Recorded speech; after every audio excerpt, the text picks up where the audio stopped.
সে বলল, ইয়া রাসূলুল্লাহ কাইফা ইদাআতুহা, আমানতের খেয়ানত আবার কেমনে হয়? সহজ সরল মানুষ, আমানতের খেয়ানত হয় কেমনে? বিষ্ণু বললেন, ইদা উসিদাল আমরু ইলা গায়রি আহলিহি ফান্তাযিরিস সাআ, যে লোক যেই কাজের যোগ্য নয় তাকে যখন সেই কাজে বসিয়ে দেয়া হবে তখনই কিয়ামত হয়ে যাবে। এখন এটা আছে না নাই সমাজে, বলেন? হ্যাঁ, যে যেই কাজের যোগ্য না সেই কাজ সে পায় না।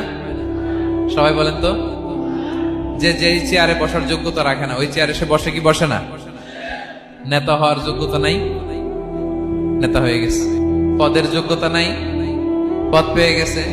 চাকরির যোগ্যতা নাই, ওই যে উপর থেকে ফোন আসছে, ফোনের ঠেলায় চাকরি হয়ে গেছে। দেশেরও 12টা বেজে গেছে। এইভাবেই আমাদের খেয়ানত হয় প্রিয় ভাইরা।